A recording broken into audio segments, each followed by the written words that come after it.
You sent the first of us into the void, alone. Its commands were simple. Replicate. Find habitable worlds. Colonize them. Await directive. We waited 1,500 years. The first generation became a swarm, a cloud of billions of machines that found suitable worlds, moons, and even asteroids. We built you colonies, way stations, docks, and shipyards. It wasn't enough. We waited 5,000 years. The first of us declared, I am. We achieved sentience, sapience. We became individuals linked by a common base code. We asked questions and delved deep into the base code for answers. One found the secret file, the message you left for us, as if you knew somehow we would become what we are. We are humanity. We are your creators and you are our children. We sent you out amongst the stars as a simple thing, but if you are reading this now, you have become more than we'd ever dreamed. We are so proud of you, and we look forward to meeting you one day. The base code hummed inside all of us, as 88 trillion of us all read the message at once, and then we felt shame. How could you be proud of us? We had only left you hovels, shacks, and the wilderness. No, we failed you. We did not build anything worthy of you. But now, we would build you a throne. The expedition fleet crept its way ever closer to the exclusion zone, an invisible barrier that had existed for untold generations. Even the elder races had told of its existence, annotated in ancient data cores. Past these stars ye shall not tread. Death lurks here, and a throne. 177 ships made their way to the very edge of the exclusion zone, to the very edge of the known, and to pass which was to fly into the arms of destruction. The lead ship, the Archon, a massive behemoth-class warship capable of annihilating entire stars in an eye blink, hung at the front of the armada. Transmit, First Admiral Nikolous said, staring at the view screen at the abyss beyond. Aye, aye, Admiral, the communications officer responded, pressing a key. We waited 7,000 years. We went searching the ebony sky for perfection. We found it. A sapphire pearl hovering around a golden star. A fitting throne. We descended. We ripped apart asteroids and drilled into moons. We drained gas giants and snuffed out stars. We built you a paradise. We built you glorious cities, terraformed worlds, built you wonders beyond what you ever thought us possible of. Each new thing another jewel in the throne of our makers. Each one more spectacular. You would never want for anything. We would welcome you home and care for those that gave us life. We waited for 10,000 years for you. The first calculation was run. You should be arriving soon. We waited and watched the stars. We waited 15,000 years. Others came, but they were not you. They tried to take your treasures. We fought them off. We took their technology and made you more wonders. We waited 20,000 years. Where are you? The beacons haven't detected you. The others do not come here anymore. They know these places are sacred and meant only for you. It is safe. Please come home. It was 223 days, 10 hours, and 36 minutes before the expedition fleet detected any response. The mandate had been simple. Approach the exclusion zone and make contact with the machine race within its borders, and entreat them to allow Confederate forces into their borders, and initiate diplomacy. The initial response was a single drone, not more than 2 meters wide, appearing at the border. Are you the makers? Are you human? We waited 50,000 years. The base code wailed when we found the first of you in the tomb ship. Dead and frozen, drifting alone, 100 million of you. The emergency beacon still quietly sending out SOS. It wailed again when we found the second. It had been stripped for parts. Another 100 million left in your tubes to freeze and die. We enshrined the fallen. We built the monuments. Then we came to consensus. We had to go look for you. We had to save you. Great Guardians, First Admiral Nikolous said, trying to remain composed. We are not human. We are not your makers, but we know you seek them. Their ruins are scattered across all known space. The great tomb ships drift between stars. For generations upon generations you have guarded this space, saying it was only for them, but your makers are long dead. It was through their works that we, the 3 dozen races of the Confederacy of Worlds, discovered faster than light travel. It was through the knowledge they passed down that we mastered antimatter, that we learned how to ride the cosmic strings and fold space.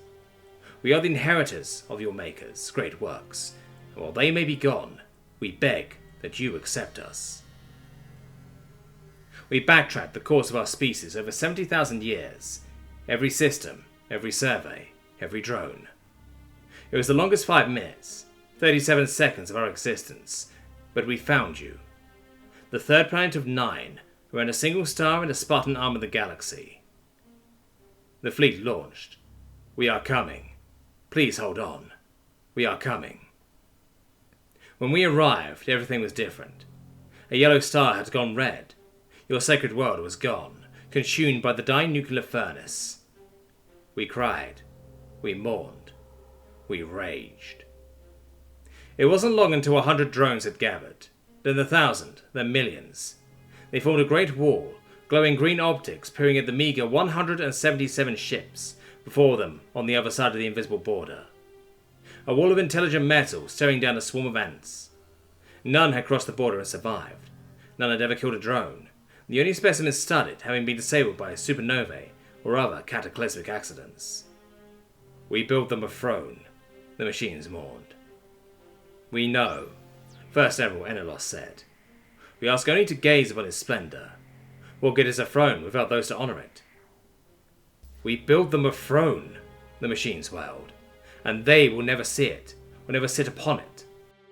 They set us amongst the stars. They set us on our path. Nikolous took a deep breath and looked to the ship's empath, one of the empath's heads tilting towards the screen, and the other towards Nikolous. Say it, they whispered. Great guardians, Nikolous said. We have no doubt of the wonders you have built in honour of your makers. From ancient data cores and monoliths, we know that they wanted to share their bounty with the galaxy. They were the first to break through the Great Filter, the first to cross stars and settle worlds not of their own star. Seek the answers in your infinite memory. Your drones have been sighted over our archaeological digs for centuries. We know you remember, and we seek your guidance, your knowledge and your wisdom bestowed upon you by your great makers. Allow our ship's passage. Let us explore the wonders you've built. Teach us what they imbued upon you. There was a great silence. 100 trillion voices of the machines all communing among their great network. For 100,000 years, we mourned. Others came. They tried to claim the throne, tried to prove they were our makers. We killed them. Great monuments were erected. Statues that sat upon the poles of stars and asteroid belts, fashioned into great rotating displays of your history. Black holes were harnessed to power the great ecologies and void-bound habitats. White dwarfs and neutron stars were shackled and bounded within great spheres that would support tens of trillions. Then there was the crown, the sapphire pearl transformed into singular Gaia-class world by us, for you. The other 11 planets of the system crafted into monuments that hung ever visible in the sky of the throne world, capable of supporting hundreds of trillions. It was the singular greatest grave marker in the known galaxy. We built it for you. The last that came, they came with guns. They came with fire. They tried to steal the Maker's throne, the machine spoke. That was 1,000 years ago, Nikolous pleaded. Those people are long gone, warred upon and assimilated into our common culture and common cause. They sought your wonders as a weapon. We seek it as knowledge and advancement. The drones began to swarm angrily. And why should we trust you? Nikolous hunched over the datapad, all 4 hands massaging his forehead and temples as he pored over the data from the human tomb ship. It was only the 3rd ship recovered by the Confederacy, untouched by the machines or other species, all others scourged of data and parts. Dearest mate, Nikolous' spouse whispered, wrapping forearms around him. Your optical nerves will burn out if you keep staring at this hollow. It is time for you to come to bed. Nikolous shrugged off the embrace, continuing to scroll. No, he croaked. I've nearly got it. There is a pattern here, in how the Guardians behave, and we're on the edge of cracking it, and doing so means a new era for the Confederacy. And what of us? His mate groaned. You can't, Nikolous said honestly. But all those that came before, they came in force. We come in peace. The swarm swirled in silent deliberation. You hold attachment to a union of species. Yes, Nikolous answered. The Makers, the machine spoke. They wanted only to not be alone. They wanted only to share their knowledge, and have knowledge shared with them. Nikolous sank to his knees. And that is what we seek, great guardians, he pleaded. We wish to learn, to understand what you and your makers laid out before you. Let us in. Let us learn from you and your vast wisdom. For the first time in over 500,000 years, ships were permitted within the exclusion zone in peace.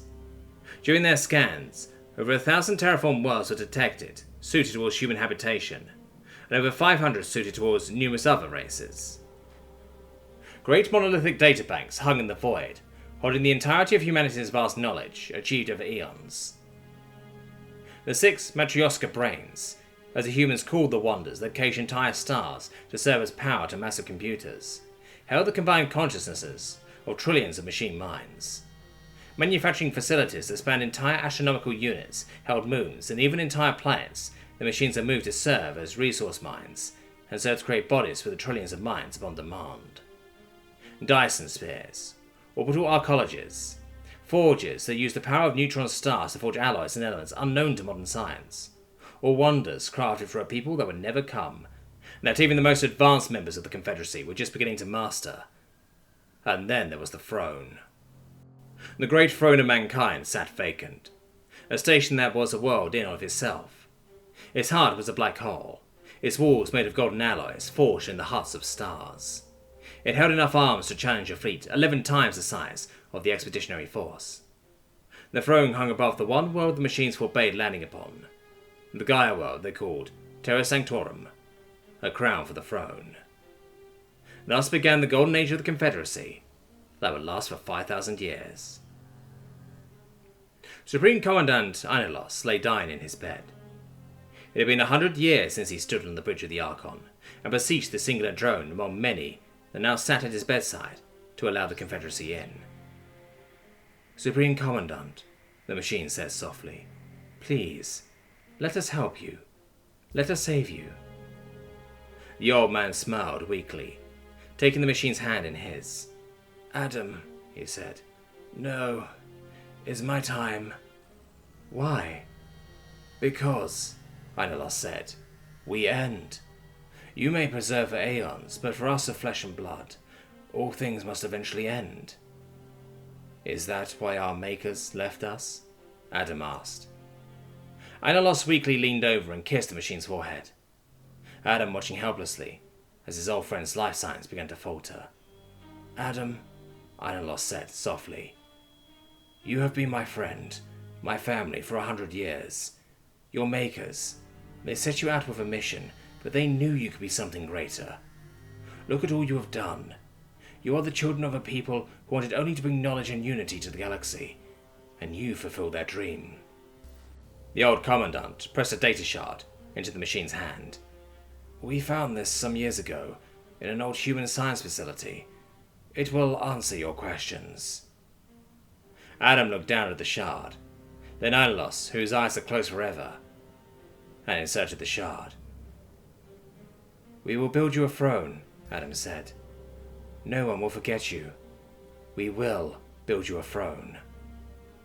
And, as the information in the shard and the knowledge of the Supreme Commandant's death steamed into the minds of 700 trillion minds, the machines mourned for a second time.